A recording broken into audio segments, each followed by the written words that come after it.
Hey, what is up, guys? Hope you guys are having a great day. Today we are going to be cleaning out the garage.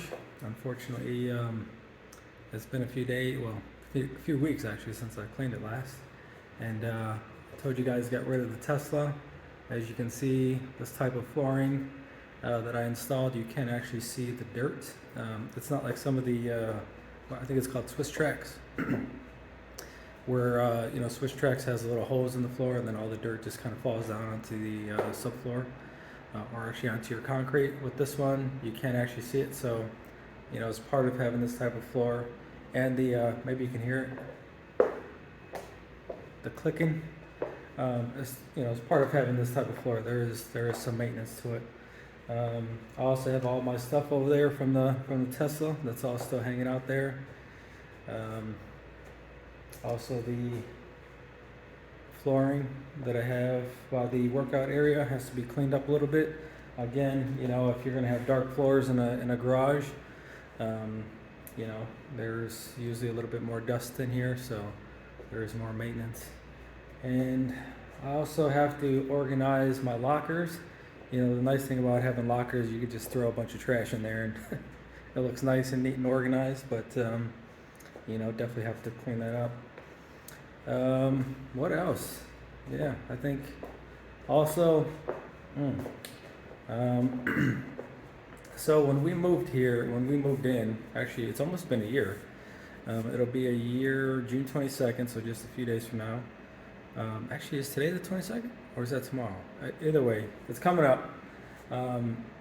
When we moved in, our water softener worked fine, I think for like a few days.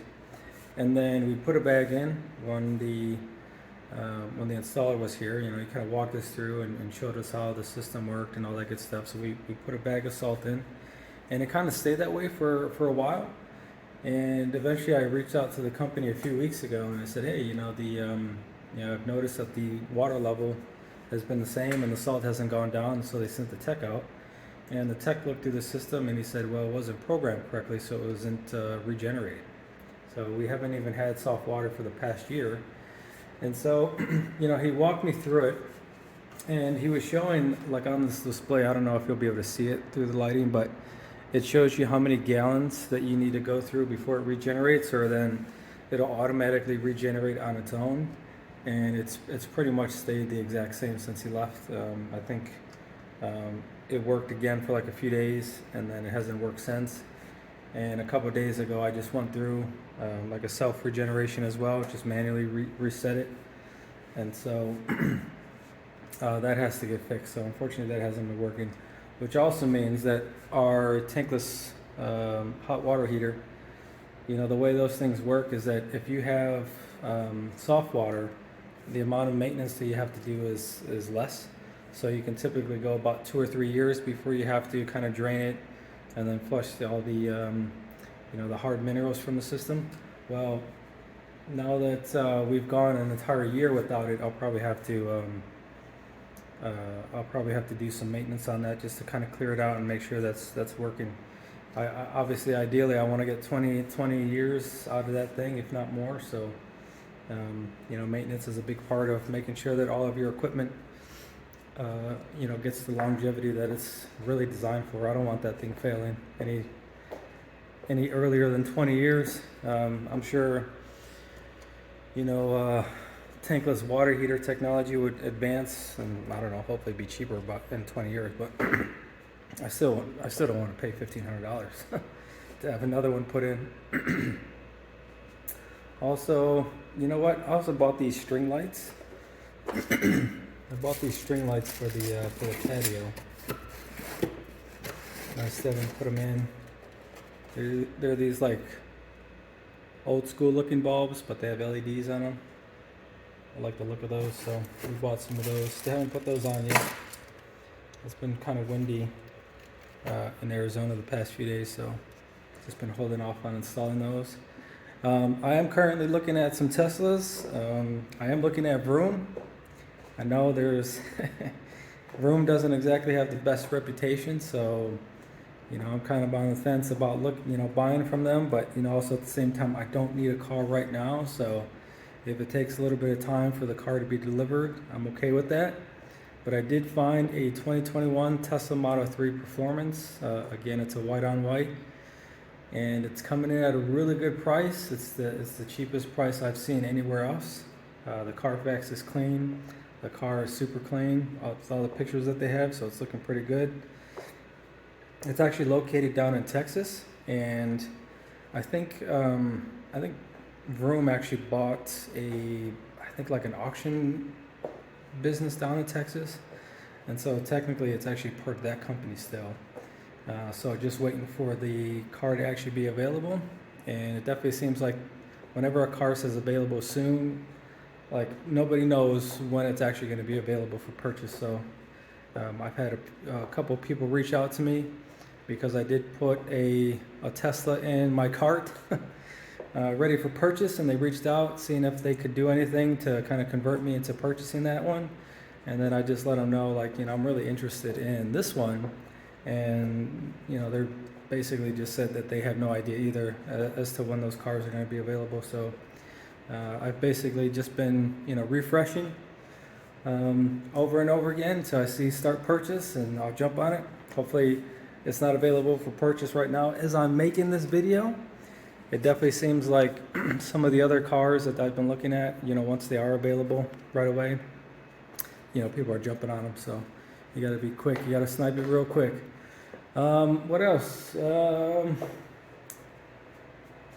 Need some more weights. Weights are so expensive these days. It's just absolute insanity. Like these ones, what are they called? These ones are called Essentials Everyday, and so I think like 45s just for a pair is like $140. So those are pretty expensive. So just been holding off on that, but otherwise, I guess it's time to start cleaning. All right, so I got the fan turned on. You might hear that off in the background. That's just to help the floors dry a little bit quicker. I do got a little bit of a system here, so I got some Simple Green all-purpose cleaner, and then I have a Chemical Guys bucket, and then down at the very bottom it has one of those little dirt traps down there, and so we'll just pour just a little bit of that in there, and then we have this mop that's got a little handle on it so you can squeeze off the excess. And then we'll basically just get those suds going.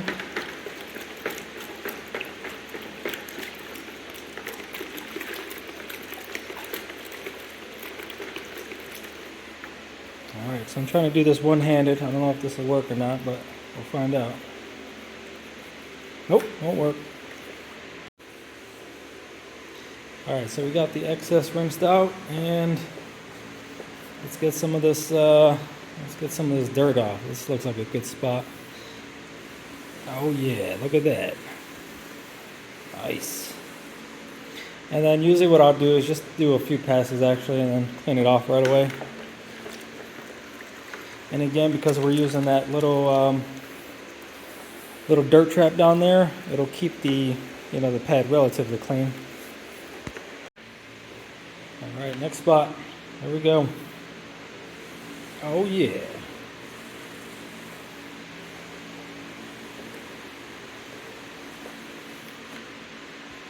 I know some of you guys like watching this stuff. It's like watching people do that pressure washing stuff. Some of that stuff can be real satisfying to watch. So as you can see, it's starting to get pretty dirty. The dust out here in Arizona can be quite fine, and so as soon as a little bit of water touches it, it just turns into mud. So I'm going to keep doing this. Should take me about 15 minutes. It'll probably be dry by the time I'm actually done from where I started over there. But yeah, I'll start the video again once I'm done. Alright, so here's the finished result. It took me a lot longer than I thought it was. It took me about a half an hour, 40 minutes to do this. I think I might actually change my methodology in terms of cleaning this up. I might actually steal a process that detailers have. Usually what they have is one bucket that has all the suds. You clean everything off, and then you have a rinse bucket with clean water. And I think I'm going to do that next time. So I'm going to have to pick up another Chemical Guys bucket, plus another little, I don't know what those things are called. It keeps the dirt at the very bottom of the bucket. I'm going to have to pick one of those up. This way it won't take as long to clean, because I think all the little suds, you know, sometimes you end up spreading some of the dirt back out when you're cleaning. So I have to change my process for that. Got this side all cleaned up. I have to clean the pillowcases. My dog comes out here every once in a while and he sheds like crazy, so gotta clean those up. Yeah, and you know what? I'm really thinking about getting rid of these Tesla mats. I mean, they've just been sitting there and they look dirty already. And they're kind of weird too, because like, I don't know what it is about them, but when you touch it, it's like oily. It's almost like it has this, like an oil on it, and everything just sticks to it. So I might just buy a new set. If I get a 2021, I think I might have to buy a new set anyway. So I might just chuck those. I might keep that. That I think should be okay for the back seat, and buy some new ones for the front, and then some for the trunk. Yeah. Oh, actually, one other thing I want to show you guys. I was wondering if you guys like this at all. I really like the idea of like creating like an sort of like an ambiance type vibe, and I was kind of wondering like if a projector would actually work. And so I've had this up here for a while. I think I may have messed up my leveling, but I have this projector up there, and it just projects a couple of different images, and you know, they just basically replay all over again. I think each of them are like 8 hours long. One of them was of the Chicago skyline, and then we just have this one. I thought this was pretty cool. Obviously this little projector was pretty cheap. It was only 89 bucks. And I just wanted to test this out and see if it would work. I think it looks pretty cool. You know, it creates a nice little ambiance when the lights are off in here. Creates a different vibe. I might get some more of those little lights over there, looking a little dim with just that one set that I purchased. Or I might just take them off entirely, but I'm thinking I'm going to leave this for a little bit until that projector, you know, eventually just burns itself out. When it does get hot, it's funny because when it gets really hot, it actually starts to deform the image right here. And so since we have the AC going on over there, it keeps it relatively cool in here. And so, yeah. I don't know. Personally, I like it. Some people might find it kind of cheesy, but I think it's kind of cool. Alright, so that's pretty much this video. Just wanted to show you guys me cleaning up the garage, what it looks like afterwards. Status on the Tesla. I checked after, when I was done cleaning, I checked to see if it was available. Still not available, so still going to keep checking that out until I buy one. And I'll give you guys an update once I get a new Tesla. Alright, thanks for watching my video. See ya.